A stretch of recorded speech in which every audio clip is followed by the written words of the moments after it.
نؤمن به ونتوكل عليه ونعوذ بالله من شرور أنفسنا ومن سيئات أعمالنا من يهده الله فلا مضل له ومن يضلله فلا هادي له ونشهد أن لا إله إلا الله وحده لا شريك له ونشهد أن سيدنا ونبينا ومولانا محمدا عبده ورسوله أما بعد فأعوذ بالله من الشيطان الرجيم بسم الله الرحمن الرحيم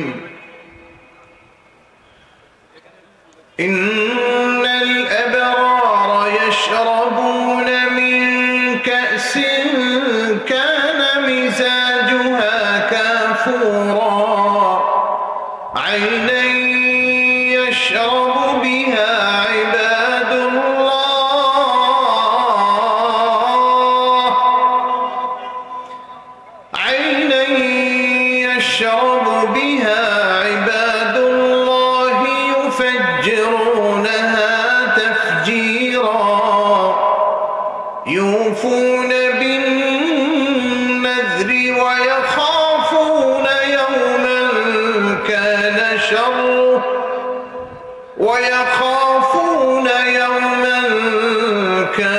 شره مستطيرا ويطعمون الطعام على حبه مسكينا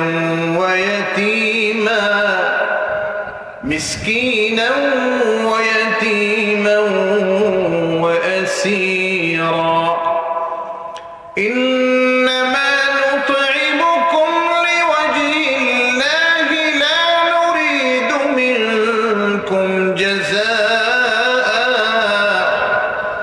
لا نريد منكم جزاء ولا شكورا إنا نخاف من ربنا يوما عبوسا قمطريرا فوقاهم الله شر ذلك اليوم ولقاهم نضرة وسرورا وجزاهم بما صبروا جنة وحريرا وقال تعالى إن الله وملائكته يصلون على النبي يا أيها الذين آمنوا صلوا عليه وسلموا تسليما اللهم صل على محمد وعلى آل محمد كما صليت على إبراهيم وعلى آل إبراهيم إنك حميد مجيد اللهم بارك على محمد وعلى آل محمد كما باركت على إبراهيم وعلى آل إبراهيم إنك حميد مجيد بلغ العلا بكماله كشف الدجى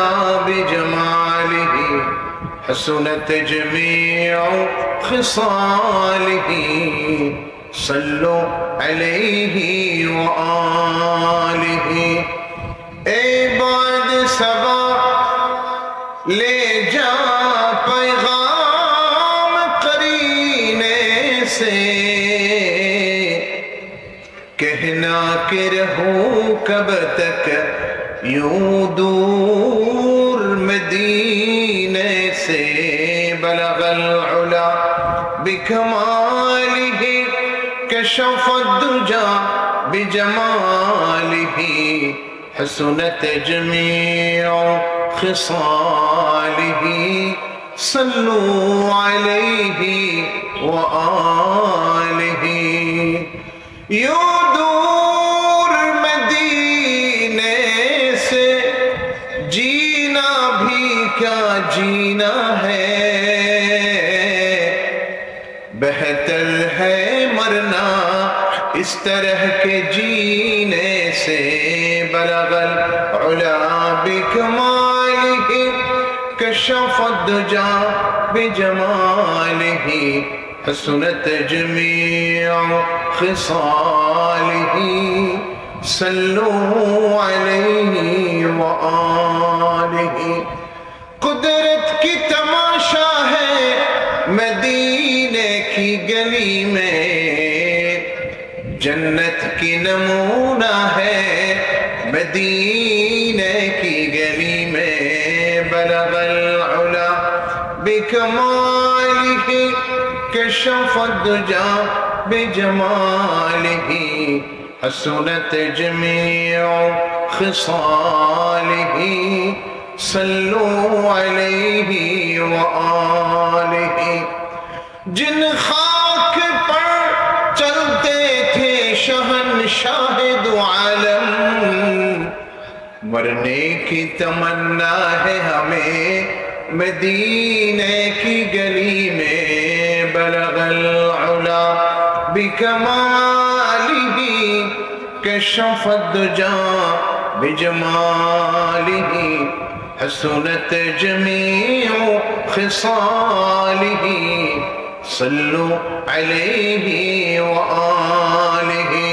अल्लाहुम्मा सल्लि व सल्लिम दाइमन अबदा अला हबीबिका खैरिल खल्क़ि कुल्लिहिम। मुअज़्ज़ज़ मुहतरम, আজকের এই ইসলামী মহাসম্মেলনের সভাপতি,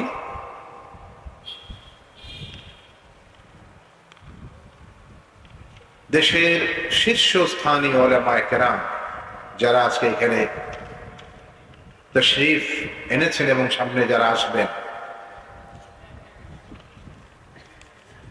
আমার সামনে বসা আছেন এই অঞ্চলের মুরব্বিয়ানে কেরাম সহ দিনদার, আল্লাহ প্রেমিক, নবী প্রেমিক যুবক ভাইরা এবং অন্যান্য সকল পর্যায়ের দ্বীনি ভাইরা, পর্দার আড়াল থেকে শুনছেন আমাদের মুহতারামা মা বোনেরা। মহান আল্লাহ জাল্লা শানুহুর দরবারে কোটি কোটি শুকর, আল্লাহ আমাদেরকে আজকের এই সময়টাতে, এই দিনটাতে আল্লাহর কোরআনের এই মাহফিলে দ্বীনের কথা, কোরআনের কথা, ঈমানের কথা শোনার জন্য অনেক বেশি জজবা নিয়ে, ভালোবাসা নিয়ে, আবেগ নিয়ে আজকে আমরা এই মাঠে একত্রিত হয়েছি। উলামায়ে কেরামের বয়ান শুনছি, কথা শুনছি এবং শুনতে থাকব। আল্লাহ পাক আমাদেরকে যে কবুল করেছেন, আমাদের এতটুকু আগ্রহ আমাদের অন্তরে পয়দা করে দিয়েছেন যে আমরা আল্লাহর কথা শুনবো, দ্বীনের কথা শুনে শুনে জীবনকে গর্ব কোরআনের পথে, এর জন্য আল্লাহ পাক যে আমাদেরকে তৈরি করে দিয়েছেন, এই জন্য মহান রবের দরবারে আমরা শুকরিয়া আদায় করে একবার বলি আলহামদুলিল্লাহ।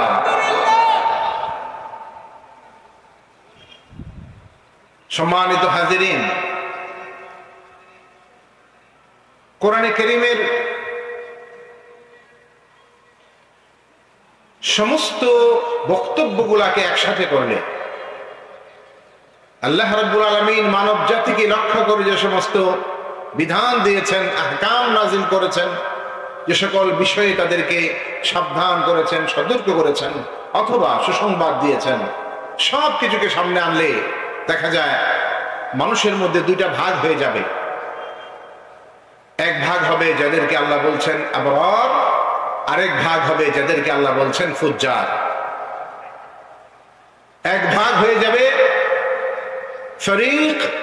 ফরিকুন ফিল জান্নাহ ওয়া ফরিকুন ফিস সাঈর, যারা আবরার তারা চলে যাবে জান্নাতে, আর আরেক ভাগ ফরীকুন ফিস সাঈর, যারা ফুজ্জার, এদেরকে আল্লাহ রাব্বুল আলামিন জাহান্নামের আগুনে নিক্ষেপ করবেন, তাদেরকে কঠিন আযাবের মধ্যে আল্লাহ পাক ফেলে দেবেন।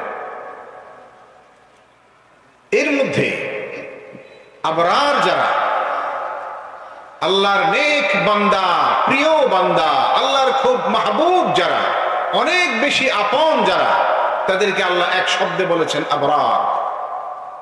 আল্লাহর নেক বান্দা যারা, পরহেজগার, আল্লাহওয়ালা, দিনদার। যদি আমরা এটাকে সামারি করে বলি এক শব্দে, সেটা হলো যারা আল্লাহর কোরআনকে একমাত্র আল্লাহর দেওয়া জীবন বিধান হিসেবে মানে, বিশ্বাস করে এবং আল্লাহর দেওয়া জীবন বিধানকে মেনে জীবন কাটাতে চায়।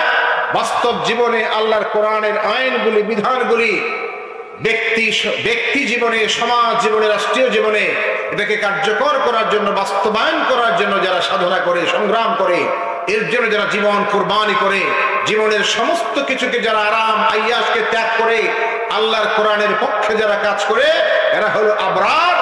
আর যারা আল্লাহর কোরআনের বিপক্ষের শক্তি, যারা নামে যেই হোক না কেন কিন্তু কোরআন এবং কোরআনের শিক্ষাকে যারা অস্বীকার করে, ইনকার করে, এর বিরোধিতা করে, এরাই হলো ফুজ্জার। অতএব আমাদেরকে সিদ্ধান্ত নিতে হবে আমরা কোন দলে থাকব। আল্লাহর কোরআনের পক্ষের মানুষ যারা আবরার, নাকি কোরআনের বিপক্ষের মানুষ যারা ফুজ্জার? আমরা কোন দলে থাকব? কোরআনের পক্ষে না বিপক্ষে? কোরআনের পক্ষে আমরা থাকবো। ভাইরা আমার, জীবন যদি যায় যাক, সম্পদ খরচ হয় হোক, জীবনের যে কোনো কুরবানি লাগবে, আমরা তৈরি থাকব। জীবনের শেষ মুহূর্ত পর্যন্ত আমরা আল্লাহর কোরআনের পক্ষেই থাকব। আল্লাহ যতক্ষণ জীবনটা দিয়েছেন, জীবনের শেষ নিঃশ্বাস পর্যন্ত আমরা কোরআনের পক্ষে থেকেই আমাদের সমস্ত কাজ, সমস্ত অ্যাক্টিভিটিস, আমাদের সমস্ত কর্মকাণ্ড আমরা চালিয়ে যাব। আল্লাহ আমাদের তৌফিক দেন, জোরে বলেন আমিন। ভাইরা আমার, দুনিয়াতে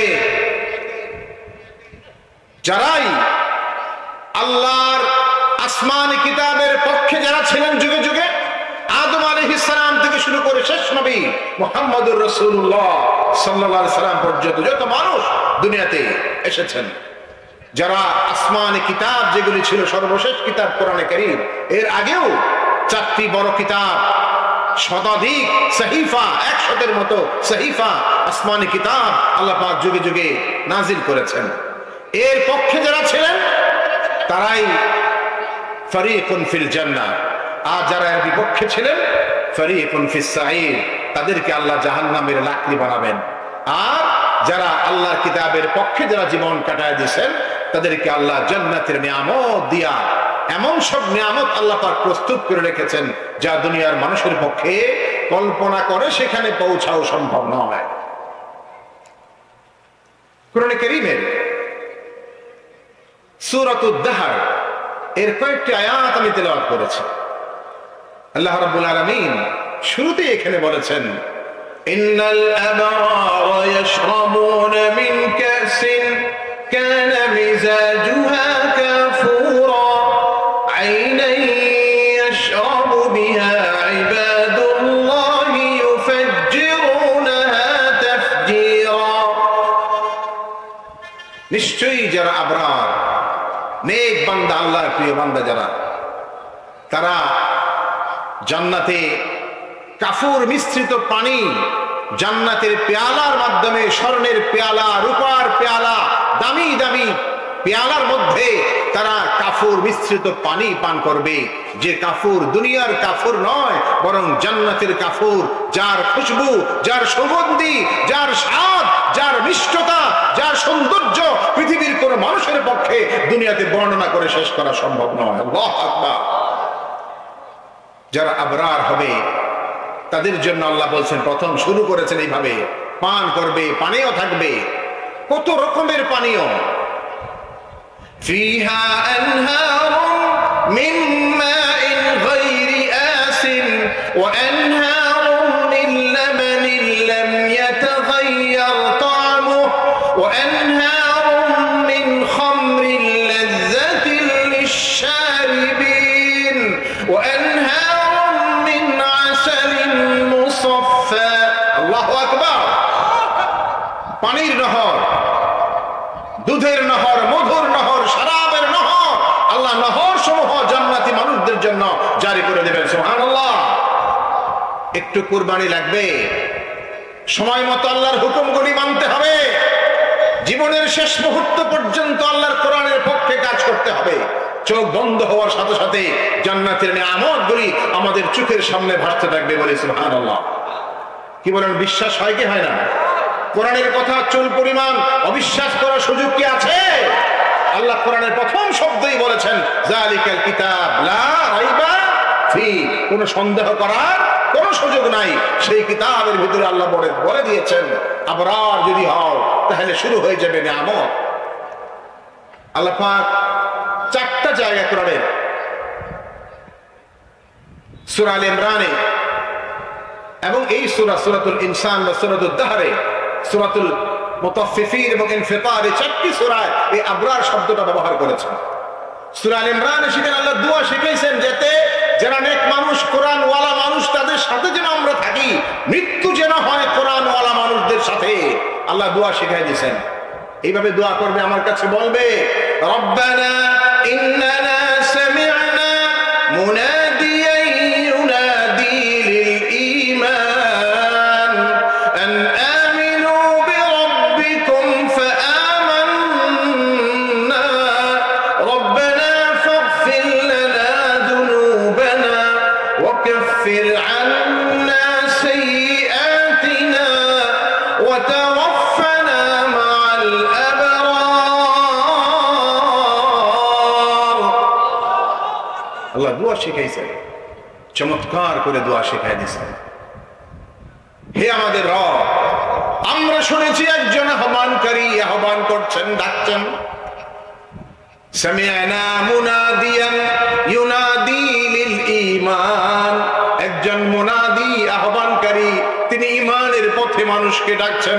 কুলু লা ইলাহা ইল্লাল্লাহ তুফলিহুন, ঈমান আনো, আল্লাহ ছাড়া আর কোনো মাবুদ নাই, স্বীকার করো, বিশ্বাস করো, মুখ দিয়া বলো, বাস্তব জীবনে আমলের মাধ্যমে প্রমাণ করো আল্লাহ ছাড়া মাবুদ নাই। তুফলিহুন, সফল কাম হয়ে যাবে যদি ঈমানের সাথে গভীর বিশ্বাস নিয়া, মজবুত ইয়াকিন নিয়া বলতে পারো মান ক্বালা লা ইলাহা ইল্লাল্লাহ দাখালাল জান্নাহ।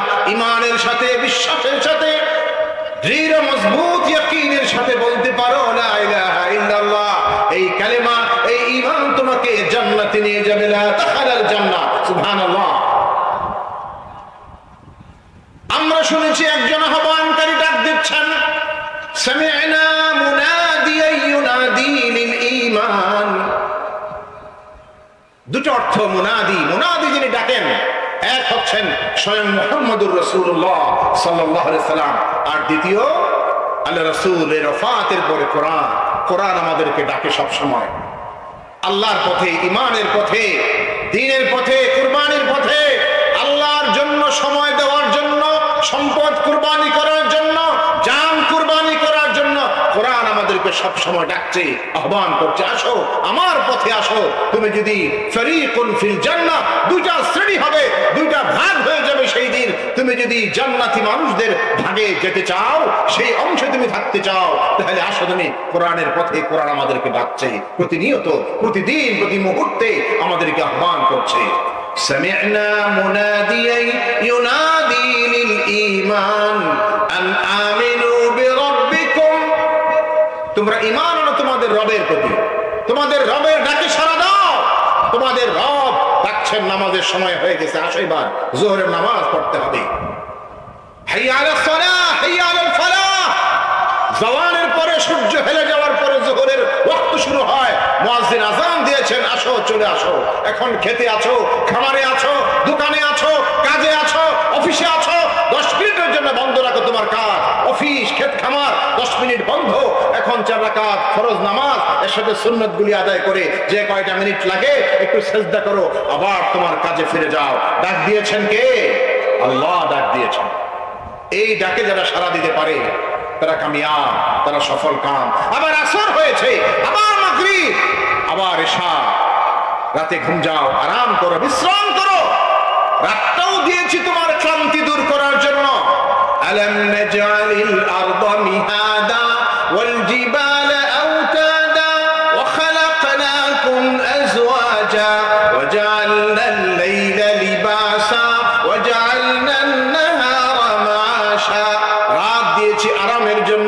ইসলামের জন্য। দিন আমি দিয়েছি কাজকর্ম করার জন্য। দোকান করো, ব্যবসা করো, মিল ফ্যাক্টরি চালাও, ক্ষেত খামার চালাও, কাজ করো, সময় মতো হাজিরা দাও আমার দরবারে। রাত যখন ঘনিয়ে আসে আরাম করো, বিশ্রাম করো। রাতের শেষ প্রহরে, রাতের শেষ প্রহরে যখন মুয়াজ্জিনের কণ্ঠে তুমি শুনবে আসসালাতু খায়রুম মিনান নাওম, আসসালাতু খায়রুম মিনান নাওম, আর ঘুম নয়, ঘুমের সমাপ্তি এখন হবে। এখন ভোরের পাখিরা জেগে উঠেছে, কিচির মিচির শব্দ শুরু করে দিয়েছে। আমরা ঘুমাই ঠিকই, কিন্তু রাত 4টার পরে আপনি কান পেতে শুনবেন সমস্ত পাখিগুলি, পৃথিবীর সমস্ত পাখিগুলি তারা আল্লাহর তাসবিহ করতে শুরু করে দেবে। আল্লাহু আকবার। ألم تر أن الله يسبح له من في السماوات والأرض والطير صافات كل قد علم صلاته وتسبيحه। আল্লাহ বলছেন আসমান জমিনের সবকিছুই আমার তাসবিহ করে, আমার গুণকীর্তন করে। এমনকি উড়ন্ত পাখিকুল যারা আকাশে উড়ে উড়ে যায়, ওরাও আমার প্রশংসা করে, ওরাও আমার তাসবিহ করে। কুল্লুন কাদ আলিমা সালাতাহু ওয়া তাসবিহা। প্রতিটি প্রাণী জানে তার সালাত, তার তাসবিহ কি, এটা সবাই জানে। যার যার অনুযায়ী, যার যার অবস্থা অনুযায়ী সবাই আমার তাসবিহ এবং সালাত করছে, আমার প্রশংসা তারা করছে, করেই চলেছে। ওই মানুষ, তুমি আশরাফুল মাখলুক, তুমি সৃষ্টির সারা, তুমি শেষ নবীর উম্মত, আখির নবীর উম্মত, তুমি কোরআনের অনুসারী, তুমি কোরআনের একজন খাঁটি অনুসারী হয়ে তুমি কি করে ঘুমিয়ে থাকো? তুমি আল্লাহর নবীর উম্মত হয়ে কেমন করে তুমি রাত পার করে দাও ঘুমের মধ্যে? সূর্য উঠে যায়, 8টা বেজে যায়, লম্বা সময় পার হয়ে যায়, তোমার ঘুম ভাঙে না। এটা হতে পারে না। বরং দেখো, কান পেতে শোনো, রাতের শেষ প্রহরে সমস্ত পাখিগুলি উঠে আল্লাহর জিকির শুরু করে দেয়। তোমার জন্য সেই সময়টার মধ্যে ঘুমিয়ে থাকা কিছুতেই শোভা পায় না। চিন্তা কি করেছো তুমি? আমি দিলাম সব তোমাকে। ঘুমের নিয়ামতটাও তো আমি দিয়েছি। ঘুম এটাও আমার নিয়ামত, রাত এটাও আমার নিয়ামত। আমার নিয়ামত, নিঃসন্দেহে তুমি ঘুমাবে, আরাম করবে, বিশ্রাম করবে, ক্লান্তি দূর করবে। আবার তুমি অপেক্ষায় থাকবে কখন আযান হয়ে যায়। এরপরে তুমি সবকিছু ছেড়ে মুছে উঠে যাবে। শয়তান চায় ঘুমা, আরাম, ওই সময় বেশি আরাম দেয়, আরো ঘুমা। শয়তান চায় সে ঘুমা, আরাম করো, বিশ্রাম করো, আরো সময় পার হয়ে যায়, গিট লাগায় রাখে। হাদিসে রাসূল বলেন, ঘুম থেকে উঠেই যখন সে বলে আলহামদুলিল্লাহিল্লাযী আহইয়ানা বা'দা মা আমাতানা ওয়া ইলাইহিন নুশুর, আস্তে আস্তে করে গিটগুলি খুলতে শুরু করে দেয়। উঠে ইস্তেনজা, ওযু করে যখন হাত মুখ ধুইতে শুরু করে, ইস্তেনজার পরে যখন ওযু করে পবিত্র হয়, যে কয়টা গিট শয়তান লাগায় রাখে সবগুলি খুলে নাশাত তৈরি হয়। আবার তার মধ্যে পূর্ণ উদ্যম, উদ্দীপনা তৈরি হয়। আবার তার মধ্যে পূর্ণ শক্তি চলে আসে, আবার স্বাভাবিক অবস্থায় চলে আসে, আল্লাহর জন্য দাঁড়িয়ে যায় 2 রাকাত নামাজ পড়ার জন্য একজন মুমিন। তখন আর শয়তান তার উপর গালিব হতে পারে না। শয়তান পরাস্ত হয়ে যায়, পরাজিত হয়ে যায় একজন মুমিনের সামনে। আর যারা এই কাজগুলা করতে পারে তারাই তো আবরার, আল্লাহর নেক বান্দা। তারাই আল্লাহর প্রিয় এবং মাহবুব বান্দা। তারাই আল্লাহর অনেক পছন্দের মানুষ, যারা সেই তালিকায় তারা অন্তর্ভুক্ত হয়ে যায়। তো আল্লাহ পাক দোয়া শিখাইছেন, এইভাবে বলো, সামি'না মুনাদিয়ান ইউনাদি লিল ঈমানি আন আমিনু বিরাব্বিকুম ফাআমান্না। আমরা শুনেছি, আমাদেরকে আহ্বান করা হয়েছে, আমরা সেই ডাকে সাড়া দিয়েছি। আল্লাহ আপনার প্রতি ঈমান এনেছি, আমরা বিশ্বাস করেছি। রব্বানা ফাগফির লানা যুনুবানা, হে আমাদের রব, আমাদের ভুলগুলি আপনি ক্ষমা করে দিন, আমাদের অপরাধগুলি আপনি ক্ষমা করে দিন। ও কাফির আন্না সাইয়্যাতিনা, যতগুলি বড় ভুল, কবিরা গুনাহ, সেগুলিও ক্ষমা করে দেন। আর যা কিছু ছোট ছোট ভুল ত্রুটি হয়ে আমাদের দ্বারা হয়ে গেছে, এগুলি আপনি মোচন করে দেন, ঢেকে দেন। এগুলি যেন কেউ না জানে, কেউ না দেখে, আমার ভুলগুলি আপনি মুছে দেন। আমার আমলনামায় যা কিছু লেখা হয়েছে সেগুলো আপনি মুছে দেন, একদম শেষ করে দেন, আর কিছুই যেন না থাকে। ফাগফির লানা যুনুবানা ওয়া কাফির আন্না সাইয়্যাতিনা। একজন ঈমানদারকে আল্লাহর কত দয়া আমার প্রতি, আপনার প্রতি, প্রতিটি মানুষের প্রতি, আল্লাহর বান্দার প্রতি আল্লাহর দয়া। আল্লাহ শিখাই দিচ্ছেন, বড় তুমি আমার বড় অপরাধগুলিও ক্ষমা করো, আর ছোটগুলিও তুমি মুছে দিয়া একদম শেষ করে দাও, মিটিয়ে দাও, কিচ্ছু যেন আমার আমল নামায় আর খারাপ গুনাহ বলতে, পাপ বলতে কিচ্ছু না থাকে, সেই ব্যবস্থা তুমি করো। আর শেষে আমার আবদার হলো, আল্লাহ তুমি আমাকে মৃত্যু দাও, আমার মৃত্যু দিও মাআল আবরার, তোমার যারা প্রিয়, তোমার যারা আপন, তোমার যারা নেক বান্দা, তাদের সাথে আমার মৃত্যুটা দিয়া তাদের সাথে আমাকে কবুল করে নিও। সুবহানাল্লাহ, কি সুন্দর করে, কি চমৎকার করে আল্লাহ আমাদেরকে শিখায় দিয়েছেন প্রতিটি বিষয় ঈমানদার কিভাবে আল্লাহর কাছে চাইবে, সেটা আল্লাহ রাব্বুল আলামিন শিখায় দিয়েছেন। আল্লাহ পাকের দয়া অনুগ্রহ কত বেশি। পাপ করে, গুনাহ করে অনেক বেশি একজন মানুষ অস্থির হয়ে গেছে যে এত জীবনে ভুল করে ফেলেছি, এত অপরাধ আমার দ্বারা হয়ে গেছে, অতএব এখন যে নামাজও যদি আমি পড়ি, ভালো কাজও যদি আমি করি, আমি যদি এখন দিনের পথেও চলি, তাতে কি, আমি তো জীবনে অনেক বেশি বাড়াবাড়ি করে ফেলেছি।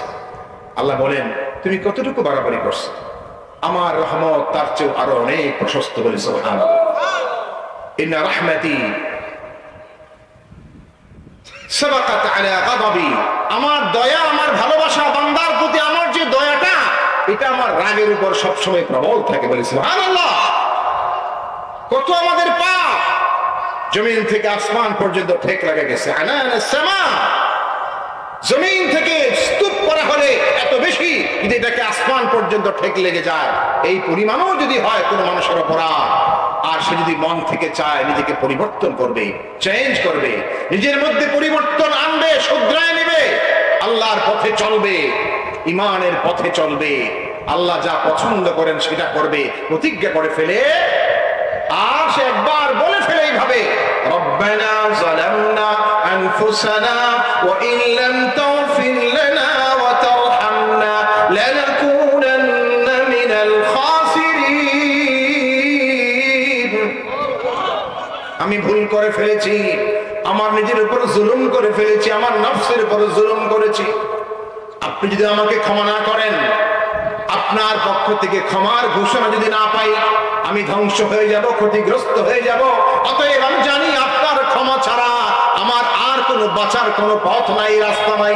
এইভাবে করে মানুষ যদি বলতে পারে আল্লাহর কাছে, জমিন থেকে আসমান পর্যন্ত গুনার পাপের এগুলো বোঝাগুলাকে যদি স্তূপ করা হয়, আসমান পর্যন্ত ঠেক লেগে যায়, আর কোন মানুষ যদি আল্লাহর কাছে খাঁটি ভাবে বলতে পারে আমার সব ক্ষমা করে দাও, আল্লাহ বলেন আমার এক মুহূর্ত দেরি হবে না, আমি সমস্ত কিছু মুছে দিয়ে তাকে নিষ্পাপ করে দেবো। সুবহানাল্লাহ, আত-তাইবু মিনাজ যামব কামান লা যামবা লা, এমন করে দেব যে তার কোনো পাপই নাই, সে নিষ্পাপ, বেগুনাহ, মাসুম, আমি আল্লাহ তাকে বানায় দেব। সুবহানাল্লাহ, আল্লাহ কি দয়া বান্দাকে শিখায় দিয়েছেন। বলো তুমি, আসো না তুমি একটু আমার দরবারে, তুমি কেন দূরে দূরে থাকো? ওয়াজ হয়, মাহফিল হয়, একটু মাহফিল শুনে শেষ, এই পর্যন্তই নয়। আমি আল্লাহ চাই তুমি আসো আমার আরো কাছে, আরো নিকটে তুমি চলে আসো, আমি তোমাকে কাছে ডেকে নিতে চাই, আমার একেবারে রহমতের কোলে তোমাকে উঠায় নিতে চাই। তুমি বলোই ভাবে, আল্লাহ রব্বানা লা তুআখিযনা ইন নাসিনা আও আখতানা, আমি যদি কিছু ভুলে যাই তোমার হুকুম মানতে গিয়া, কোনো কাজ করতে গিয়ে, অথবা ত্রুটি করে ফেলি, কোথাও যদি আমার ভুল হয়ে যায়, ভুলে যাই বা ত্রুটি করে ফেলি, আমার সেই ভুলগুলি তুমি পাকড়াও করো না। আল্লাহ পাক শিখায় দিচ্ছেন, বলো বান্দা আমার কাছে এইভাবে বলো, এই ভাষায় বলো, এই ভঙ্গিতে বলো, এই ঢঙে আমার কাছে তুমি বলতে শুরু করে দাও। লা তুআখিযনা ইন নাসিনা আও আখতানা রব্বানা ওয়া লা তাহমিল আলাইনা ইসরান কামা হামালতাহু আলাল্লাযীনা মিন ক্বাবলিনা, আমাদের পূর্ববর্তী উম্মতের উপর, জাতির উপর যেরকম বোঝা কঠিন কঠিন বিষয় তুমি দিয়েছিলে, এত কঠিন বিষয়, কঠিন হুকুম আমাকে তুমি দিও না, কঠিন কোন বোঝা আমার উপর চাপিয়ে দিও না। রব্বানা ওয়া লা তুহাম্মিলনা মা লা তাকাতা লানা বিহি ওয়াফু আন্না ওয়াগফির লানা ওয়ারহামনা আনতা মাওলানা ফানসুরনা আলাল কওমিল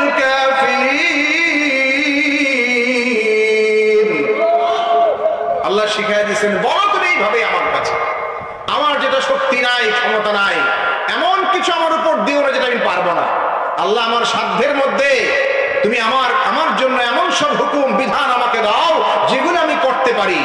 যদি বিপদও আসে, বিপদটা যেন এমন মাত্রায় আসে যেটা আমি নিজেকে সহ্য করতে পারি। আল্লাহ এমন কঠিন কোন বিপদ, এমন কঠিন কোন পরীক্ষার মুখোমুখি আমাকে করো না যেটা আমার পক্ষে সেখানে সবর করা, ধৈর্য ধারণ করা সম্ভব হবে না। আমার জন্য দুনিয়ার কোনো কিছুকেই কঠিন করে দিও না আল্লাহ, তুমি সহজ করে দাও। দেখেন আল্লাহ শিখাই দিচ্ছেন, ওয়াফু আন্না, ক্ষমা করে দাও, মাফ করে দাও। ওয়াগফির লানা ওয়ারহামনা, আমাদের প্রতি দয়া করো। আনতা মাওলানা, তুমি আমাদের মাওলা, তুমি আমাদের অভিভাবক। ফানসুরনা আলাল কওমিল কাফিরিন, কাফের সম্প্রদায়, কোরআনের বিপক্ষের শক্তি যারা, কাফেরদের সাথে আমরা আমাদের শক্তি দিয়া আমরা এটা বলি না, বাহাদুরি করি না যে আমরা পারবো। আমরা চাই আপনার সাহায্য, আপনার সাহায্যের মদদ আসলে কোরআনের বিপক্ষের শক্তি যত বড়ই হোক না কেন, তাদের শক্তি যত বিশাল বিরাট যাই হোক না কেন, আপনার সাহায্য আসলে পৃথিবীর বড় থেকে বড় শক্তি পরাজিত হতে বাধ্য হবে। আল্লাহর সাহায্য আসলে পৃথিবীর সমস্ত কোরআন বিরোধী অপশক্তি দুনিয়া থেকে বিলীন হয়ে যাবে, নিশ্চিহ্ন হয়ে যাবে। আমরা আপনার সাহায্য চাই বলে, ঠিক কিনা? আল্লাহর সাহায্যে ঈমানদাররা বিশ্বাস করে এবং এর উপর তারা ভরসা রাখে। ফানসুরনা আলাল কওমিল কাফিরিন, আজকের দুনিয়াতে, আজকের পৃথিবীতেও সব যুগেই কারুন, হামান, ফেরাউন, সাদ্দাত ছিল, সেই চরিত্রগুলো এখনো দুনিয়াতে আছে। এখনো এক শ্রেণীর মানুষ যারা নিজেদেরকে ফেরাউন মনে করে, সাদ্দাত মনে করে, হামান মনে করে, কারুন মনে করে, সেই চিন্তার মানুষগুলি দুনিয়াতে আছে। কিন্তু আল্লাহ পাক এটাও বলে রাখছেন, হ্যাঁ আমি সাহায্যের মদদ কোরআনওয়ালা মানুষ তারাই, তাদেরকে আমি করব যদি তারা আমার কাছে আসতে পারে, নিঃশর্ত ভাবে আমার কাছে আত্মসমর্পণ করতে পারে, আমার কাছাকাছি এসে যেতে পারে, আমার রহমতের ছায়া তলে তারা আশ্রয় নিতে পারে, তাহলে পৃথিবীর কোন শক্তি তাদের উপর চড়াও হতে পারবে না। আমি আল্লাহ আমার রহমত দ্বারা তাদেরকে পরিবেষ্টন করে আমি আল্লাহ তাদেরকে হেফাজত করবো বলে সুবহানাল্লাহ। আল্লাহ পাকের ওয়াদা আছে। আমার ভাইরা, সাহাবায়ে কেরাম রাদিয়াল্লাহু আনহুমের জীবন আমাদের সামনে আছে, খুদ আল্লাহ নবীর জীবন আমাদের সামনে আছে। মাসাতহুমুল বাসা ওয়াদ-দাররা ওয়াযুলজিলু হাত্তা ইয়াকুলার রাসূল ওয়াল্লাযীনা আমানু মাআহু মাতা নাসরুল্লাহ। অবস্থা এই হয়েছে, কঠিন থেকে কঠিন অবস্থা যখন সামনে আসছে, একটার পর একটা মুসিবত, একটার পর একটা আক্রমণ, হামলা, দুশমনী, ষড়যন্ত্র, চক্রান্ত কাফের বেদিনদের পক্ষ থেকে, তখন খুদ আল্লাহ রাসূল সাল্লাল্লাহু আলাইহি সাল্লাম, সাহাবায়ে কেরাম রাদিয়াল্লাহু আনহুম তারা এক পর্যায়ে বলতে শুরু করেছেন, মাতা নাসরুল্লাহ, তাহলে আল্লাহর সাহায্য আমরা কখন পাবো? এইরকম পরিস্থিতির মধ্যেও যদি আল্লাহর সাহায্য না পাই, তাহলে কখন আসবে আল্লাহর সাহায্য? আল্লাহ পাক সাথে সাথে জবাব দিয়ে বলে দিয়েছেন, আলা ইন্না নাসরাল্লাহি কারীব, আল্লাহর সাহায্য খুব কাছেই আছে, খুব নিকটেই আছে, অপেক্ষা করো, আল্লাহর সাহায্য তোমাদের কাছে চলে আসবে বলে সুবহানাল্লাহ। কুরবানি করেছেন সাহাবায়ে কেরাম রাদিয়াল্লাহু আনহুম। একটু মানসিক প্রস্তুতি লাগবে, একটু তৈয়ারি আমাদের লাগবে। আরাম আয়াশ ত্যাগ করেছেন, জানের কুরবানি করেছেন, মালের কুরবানি করেছেন, সময়ের কুরবানি করেছেন। এরপরেও তারা হকের উপর, ঈমানের উপর, সত্যের উপর, উলামায়ে কেরাম, হাক্কানি আলেম উলামা, সাহাবায়ে কেরাম, তাবেঈন, তবে তাবেঈন, পরবর্তী যুগের আইম্মায়ে কেরাম সেভাবে যেভাবে কোরআনের ব্যাখ্যা দিয়েছেন, যেভাবে সহিহ উলামাগণ সহিহ শিক্ষা এবং তালিম, দ্বীনের সহিহ তালিম যেভাবে দিয়েছেন, সেটাকে জানার জন্য, মানার জন্য তারা জীবনে সবকিছু কোরবান করেছেন। এরপরেও কোন বাতিলের সাথে, নাহকের সাথে, অন্যায়ের সাথে কোন রকমের কোন সীমালঙ্ঘন যারা করে, বাড়াবাড়ি যারা করে এবং কোরআনের হাদিসের অপব্যাখ্যা যারা করে, এদের সাথে কোনোদিন আপোষ করেন নাই। কথা বলেন ঠিক না? এটা এখনো করা যাবে না। এখনো সমস্যা আছে সমাজে, নানা রকমের ষড়যন্ত্র আছে, চক্রান্ত আছে, কোরআন হাদিসের অপব্যাখ্যাকারী এখনো সমাজে আছে না নাই? এই দুনিয়াতে আছে না নাই? আছে। সাবধান থাকতে হবে। সতর্ক থাকতে হবে ঈমানওয়ালা মানুষদেরকে। অপব্যাখ্যা আছে, থাকবে, থাকলেও আমাদেরকে বুঝতে হবে, আমাদেরকে সাহাবায়ে কেরাম থেকে শুরু করে খুদ আল্লাহ নবী সাল্লাল্লাহু আলাইহি সাল্লাম থেকে শুরু করে পরবর্তী যুগের সাহাবায়ে কেরাম থেকে শুরু করে আজ পর্যন্ত সহিহ সনদে সহিহ তরিকায় আমাদের কাছ পর্যন্ত ঈমান ইসলামের যে সহিহ শিক্ষাগুলি হাক্কানি উলামায়ে কেরাম এই পর্যন্ত, এই যাবত, এই দুনিয়ার এই সময় পর্যন্ত আমাদের কাছে যেভাবে কোরআনের শিক্ষাগুলি পৌঁছেছে, আমাদেরকে এটাকেই ধরে থাকতে হবে, আঁকড়ে ধরতে হবে কোরআনকে, আঁকড়ে ধরতে হবে রাসূলের সুন্নাহকে, ইসলামের শিক্ষাগুলোকে। তাহলে বাতিলরা লাফালাফি করবে, অনেক কিছু করবে, আমার চক্রান্ত করবে, কিন্তু এরপরেও আমাদের কোনোই ক্ষতি করতে পারবে না ইনশাআল্লাহ। আমরা ঈমান নিয়ে আছি, ঈমান নিয়ে থাকবো এবং ঈমান নিয়েই আমরা কবর পর্যন্ত যাব ইনশাআল্লাহ। ভাইরা আমার, বলছিলাম কুরবানি করেছেন সাহাবায়ে কেরাম রাদিয়াল্লাহু আনহুম। এত বেশি কুরবানি যার নজির দুনিয়াতে তাদের পরে আর কেউ দেখাতে পারে না,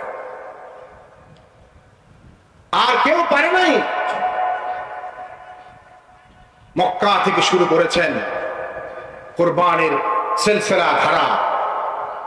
মক্কার প্রথম জীবনে যখন ইসলামের সূচনা, কোরআনের নুজুল যখন শুরু হয়েছে, তখন থেকে শুরু করে সাহাবায়ে কেরাম রাদিয়াল্লাহু আনহুম একটার পর একটা জুলুম অত্যাচারের শিকার হয়েছে। হযরত মুসআব ইবনে উমাইর রাদিয়াল্লাহু আনহু, হযরত জাফর ইবনে আবি তালিব রাদিয়াল্লাহু আনহু যুবক ছিলেন, যুবক। যৌবনের শুরুতেই তারা যখন ইসলাম কবুল করেছিলেন, গোপনে আল্লাহর কোরআন তেলাওয়াত করতেন, গোপনে নামাজ আদায় করতেন। হযরত মুসআব ইবনে উমাইর ধনীর দুলাল ছিলেন, তার বাবা ছিলেন বিরাট সম্পত্তির মালিক, বিরাট ব্যবসায়ীর সন্তান। চুপি চুপি নামাজ পড়তেছেন, দেখে ফেলেছে কাফের বেঈমানরা, দেখে তাদের গার্ডিয়ানের কাছে বলে দিছে, তারা ধরে নিয়ে গেছে, তাকে বন্দী করে রেখেছে। কষ্টের পর কষ্ট সহ্য করতে না পেরে হিজরত করলেন, মক্কায় থাকলেন না, একটা কাফেলা চলে গেল আবিসিনিয়ায়, সেখানে হিজরত করে চলে গেলেন তারা। হযরত জাফর ইবনে আবি তালিব রাদিয়াল্লাহু আনহু তিনিও হযরত জাফর সহ একটা কাফেলা চলে গেছেন কোথায়? আবিসিনিয়ায় হিজরত করে। মক্কায় থাকতেই পারছে না তারা। সেখানে গিয়ে ভাবলেন যে নিরিবিলি থাকবো, এখানে আমাদেরকে কেউ কোনো ক্ষতি করতে পারবে না, আমরা ঠিকঠাক মতো আমল করব, আল্লাহর কোরআন পড়বো, নামাজ পড়বো, তাসবিহ পড়বো, আমল করবো, নেক আমলের মধ্য দিয়ে জীবনটা কাটায় দিব। যখন তারা সময় পার করছিলেন, দেখলেন অল্প কয়েকদিন যাইতে না যাইতেই আবার মক্কা থেকে একদল দুষ্কৃতিকারী, জালেম, ষড়যন্ত্রকারী মক্কার বড় বড় লিডারদের একটা কাফেলা চলে গেছে। আবিসিনিয়ার বাদশার কাছে, নাজ্জাশের কাছে গিয়া বলতেছে, মক্কা থেকে আমাদের কিছু যুবক, আমাদের বংশের মানুষ, গোষ্ঠীর মানুষ, এরা না বুঝে আমাদের সাথে বিক্রি করে আমাদের দেশ থেকে পালায়া তোমার দেশে আশ্রয় নিয়েছে। এই যুবকগুলো আসলে এদের সঠিক বুঝ নাই, এরা উল্টা পাল্টা করে। এরা তোমার দেশে থাকলে পরে, তোমার এলাকায় থাকলে পরে তোমার এলাকা নষ্ট হয়ে যাবে, এখানে ফাসাদ ছড়াবে, এখানে নানা রকমের সমস্যা তৈরি হবে।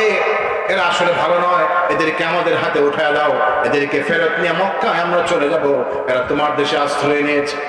বাদশা বললেন, তাই নাকি? যদি এটাই হয়ে থাকে তাহলে আমি শুনতে চাই, যারা আমার দেশে আশ্রয় নিয়েছে মানুষগুলা, এরা কি আসলেই বেকুব নাকি খারাপ নাকি দুষ্ট, এটা আমাকে বুঝতে হবে, জানতে হবে। দেখা হলো মুসলমানদের কাফেলা, সবাই আসলেন। মুসআব ইবনে উমাইর রাদিয়াল্লাহু আনহু সহ, হযরত জাফর ইবনে আবি তালিব রাদিয়াল্লাহু আনহু সহ, কিছু সংখ্যক মহিলা সহ 50 জনের মতো কাফেলার যারা ছিলেন, বাদশার দরবারে ডাকা হলো, বলা হলো, আসো আমার সামনে, তোমাদের থেকে শুনতে চাই, তোমরা মক্কা থেকে পালিয়ে আমার দেশে কেন আশ্রয় নিয়েছো, কারণটা কি বলো তোমরা? তোমাদের বিরুদ্ধে অভিযোগ, তোমরা নাকি মক্কার জীবনে অনেক রকমের অন্যায় করে, অপরাধ করে দেশ থেকে পালায়া আমার দেশে আশ্রয় নিয়েছো। আসলে তোমাদের কাজ কি, পরিচয় কি, তোমাদের ভিশন কি, মিশন কি, লক্ষ্য কি, কেন তোমরা আসছো আমার কাছে স্পষ্ট করে বলো। মুসলমানদের পক্ষ থেকে বলা হলো, আমাদের সকলের পক্ষ থেকে একজন কথা বলবেন, আমাদের সবার পক্ষ থেকে একজন যা বলবেন সেটাই আমাদের সবার বক্তব্য। বাদশা বলে, ঠিক আছে, বাদশার লোকজন সবাই বসা, মন্ত্রী পরিষদ বসা, রাষ্ট্রের গুরুত্বপূর্ণ মানুষগুলি বসা, মক্কা থেকে যারা অভিযোগ নিয়ে আসছে, মক্কার লিডাররা তাদেরকেও ডাকা হয়েছে, তারাও সামনে বসা। বলেন, মুসলমান যুবক যারা, তোমাদের মধ্যে থেকে একজন দাঁড়াও। দাঁড়াইলেন হযরত জাফর, 25 বছর বয়সের যুবক হযরত জাফর। তিনি দাঁড়ায় বললেন, হ্যাঁ আমি বলতে চাই, আমরা মুসলমান, আমরা ইমানদার, আমরা মুমিন। সামি'না মুনাদিয়াই ইউনাদি লিল ঈমান আন আমিনু বিরাব্বিকুম ফাআমান্না। একজন মুনাদি আসলেন, একজন আহ্বানকারী আসছেন মক্কা। তিনি এসে বললেন, আল্লাহর প্রতি ঈমান আনো, তাহলেই তোমরা কামিয়াব হতে পারবে, সফল হতে পারবে। এক আল্লাহকে মানবে, আল্লাহর উপর যে কোরআন নাজিল হয় সেই কোরআনের কথাগুলি মানবে, তাহলেই তোমরা কামিয়াব হয়ে যেতে পারবে।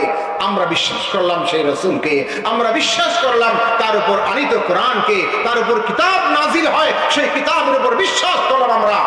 আর যেই না আমরা সেই নবী মুহাম্মদ সাল্লাল্লাহু আলাইহি সাল্লামকে মানতে শুরু করলাম, তার উপর যে অবতীর্ণ হয়ে কোরআন, সেই কোরআনের কথাগুলি মানতে শুরু করলাম, আমাদের উপর অত্যাচারের স্টিম রোডার চালানো হলো। আমাদের ক্ষেত খামার নিয়ে গেল, আমাদের সহায় সম্পদ নিয়ে গেল, আমাদেরকে দিনের পর দিন আটকে রাখে, নির্যাতন করে, নিপীড়ন করে। এদের জুলুম সহ্য করতে না পেরে মক্কার ভূমি ছাইরা, মাতৃভূমি ছাইরা, বাড়িঘর ছাইরা, সহায় সম্পদ ফেলে রেখে আপনার দেশে আমরা অসহায়ের মতো আশ্রয় নিয়েছি, আর কোনো কিছু না। এটাই হলো আমাদের সেখান থেকে আসার কারণ। বাদশা জিজ্ঞেস করে, তোমাদের নবী তোমাদেরকে কি শিক্ষা দেন, কি বলেন তিনি? আমাদের নবী বলেন, এক আল্লাহকে মানতে হবে, তার সাথে শিরিক করা যাবে না। তিনি আমাদেরকে নামাজ পড়তে বলেন, তিনি আমাদেরকে পিতামাতার খেদমত করতে বলেন, তিনি আমাদেরকে মানুষের উপকার করতে বলেন, মানুষের কল্যাণ করতে বলেন। মানুষের সাথে দুর্ব্যবহার করা যাবে না, সবার খায়ের এবং কল্যাণ চাইতে হবে, সেই শিক্ষা আমাদেরকে তিনি দেন। মানুষের উপর জুলুম করা যাবে না, সেই শিক্ষা তিনি আমাদেরকে দেন, তাই নাকি?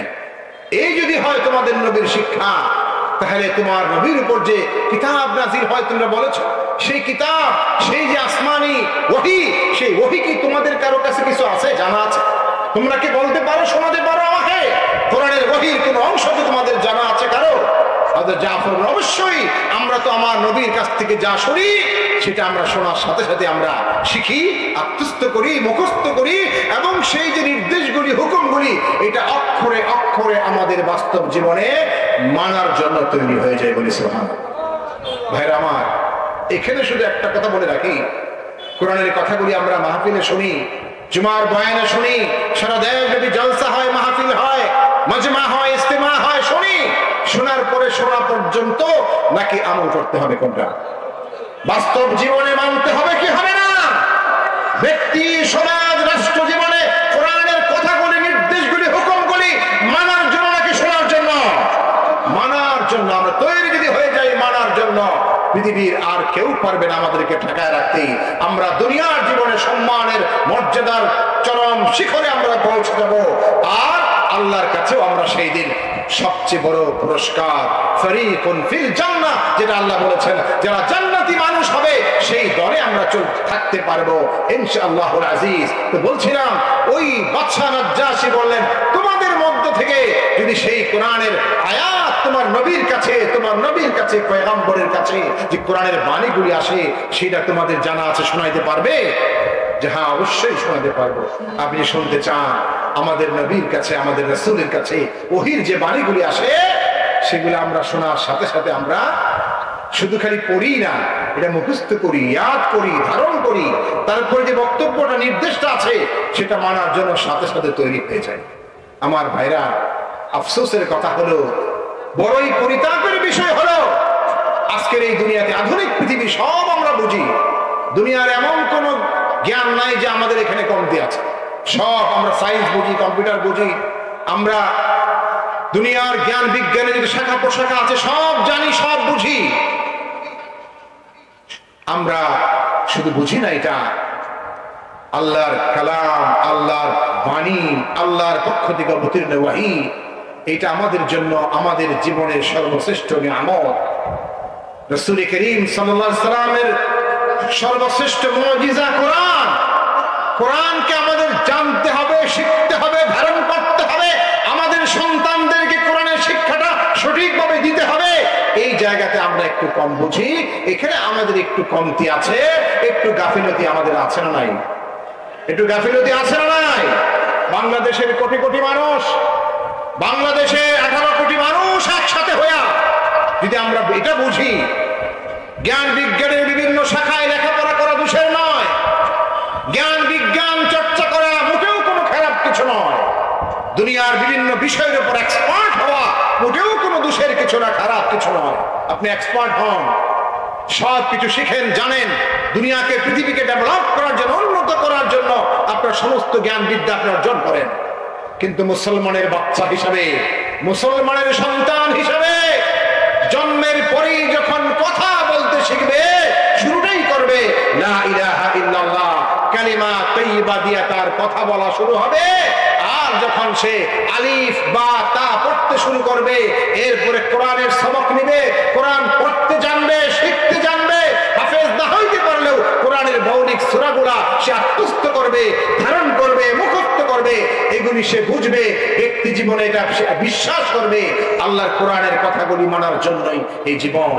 এই জীবন আর কোনো কিছুর জন্য নয়। পৃথিবী উন্নত করব ঠিক আছে, এটা আমার জীবনের লক্ষ্য নয়। দুনিয়াকে এগিয়ে নিতে হবে, আমার দেশ পিছিয়ে থাকবে এটা আমি চাইতে পারি না। আমার দেশ উন্নত দেশ হবে, এটার জন্য কাজ করব আমি, কিন্তু আল্লাহর কোরআনের হুকুমকে বাদ দিয়ে নয়। বরং আল্লাহর কোরআনের কথাগুলি, হুকুমগুলি যদি অক্ষরে অক্ষরে আমাদের জীবনে বাস্তবায়ন আমরা করতে পারি, তাহলেই আমরা যে উন্নতিটা করব সেটা স্থিতিশীল হবে, সাস্টেনেবল হবে। আমরা যে উন্নয়ন করব, আমরা যে এগিয়ে যাব, সেই এগিয়ে যাওয়াটা অর্থবহ হবে। কারণ কোরআনের আইন আর বিধান ছাড়া আমরা যাই করি না কেন, মানুষের বানানো নিয়ম পদ্ধতি আইন দ্বারা দুনিয়াতে মানুষ উন্নতি করলেও সেটা টেকে না, বেশি দিন সেটা স্থায়ী হয় না। আর আল্লাহর কোরআনের দ্বারা মানুষ যখন দুনিয়ার জীবনের সমস্ত কাজগুলি আঞ্জাম দেওয়ার জন্য প্রস্তুত হয়ে যায়, ব্যক্তি থেকে, সমাজ থেকে, রাষ্ট্র থেকে, সব জায়গায় মানুষ যখন চিন্তা করে যে হ্যাঁ আমরা মুসলমান, মুসলমানের সন্তান মানে আমাকে কোরআন মানতে হবে, মুসলমানের সন্তান মানে কোরআনের বিধানগুলি মানার জন্যই আমার জীবন। যেখানে আমি মানতে পারছি না সেটা আমার ব্যক্তিগত দুর্বলতা, কিন্তু এটাকে আমি কোনোভাবেই সমর্থন করতে পারি না, এটাকে আমি পছন্দ করতে পারি না, আমি এটাকে স্বীকৃতি দিতে পারি না।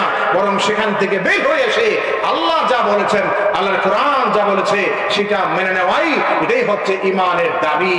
আমাদেরকে আল্লাহ বুঝার তৌফিক দেন, বলেন আমিন। ভাইরা আমার, আজকে সেই জিনিসটা লাগবে আজকের এই সমাজ বাস্তবতায়।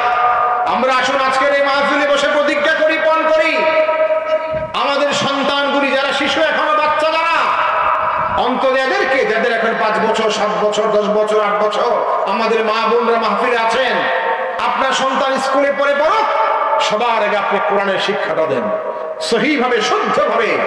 আপনি জানেন আরব দেশে তাদের মধ্যেও নানা রকমের আমলের কমতি সব দেশে আছে, সব এলাকার মানুষের মধ্যে আছে, কিন্তু আপনি এখনো যদি সৌদি আরব যান, আশপাশের কোন একটা মুসলিম কান্ট্রিতে যান, দেখবেন সাধারণ নাগরিক, একেবারে খেটে খাওয়া মানুষ, শ্রমিক, ফ্যাক্টরিতে কাজ করে, ড্রাইভার, সে একটা ড্রাইভার, একটা সাধারণ খেটে খাওয়া মানুষ আল্লাহর কোরআনকে যে সুন্দর করে পড়তে পারে এবং কোরআনের হুকুম তার সামনে আসলে পরে সে আর কোনো বাইরে ডাইরেক্ট চিন্তা করে না। আল্লাহ যদি এটা হুকুম হয়ে থাকে, তাহলে আমার এখানে বাইরে চিন্তা করার সুযোগ কি? আল্লাহ কোরআন যা বলছে সেটা মানার জন্য তৈরি। গত বছর উমরার সফরে গেলাম, মদিনা থেকে বদরের যে ময়দান, যেখানে যুদ্ধ হয়েছিল, বদরের ময়দানটা এখনো আছে, সেই জায়গাটা, সেই পাহাড়গুলি আছে যেখানে ফেরেশতারা নেমে আসছিলেন আসমান থেকে। আসমান থেকে ফেরেশতাদের বাহিনী যে পাহাড়ের উপর নেমে আসলেন, সেখান থেকে ময়দানে এসে আল্লাহ বলেন কাফেরদেরকে আঘাত করতে থাকো, ফাদরিবু ফাওকাল আনাক ওয়াদরিবু মিনহুম কুল্লা বানান, এদের গর্দানে আর জোড়ায় জোড়ায় আঘাত করো। ফেরেশতারা, মানুষ দেখলো চোখের সামনে সাদা পোশাকের ফেরেশতারা নেমে আসলো আর এদের উপর আঘাত করছে, কচু কাটার মতো লাশ পড়তে শুরু করেছে। আল্লাহ সরাসরি ফেরেশতারা ময়দানে নেমে আসছে। সেটা কি কাল্পনিক কথা না কোরআনের কথা? আপনাদের কি বিশ্বাস হয় এটা কি আল্লাহর কথা? বিশ্বাস হয় কি হয় না? বিন্দু মাত্র যদি সন্দেহ থাকে, ঈমানের থাকার কোনো সুযোগ নাই। আল্লাহ পাক কোরআনে বলছেন আমি পাঠিয়ে দিয়েছি ফেরেশতাদের জামাত, তারা আসছে, এসে মুসলমান মাত্র 313 জন, তাদেরকে সেই সময়ে তাদেরকে টিকে থাকতে হবে, আর টিকে থাকার জন্য ব্যবস্থা এটাই ছিল আল্লাহর পক্ষ থেকে আল্লাহ ফেরেশতা পাঠিয়ে দিয়েছেন। যাই হোক, বদরের ময়দান দেখলাম ঘুরে ঘুরে, পুরো জায়গাটা শহাদায়ে বদর, যারা যারা শহীদ হয়েছিলেন তাদেরকেও চিহ্নিত করা আছে কবরগুলি।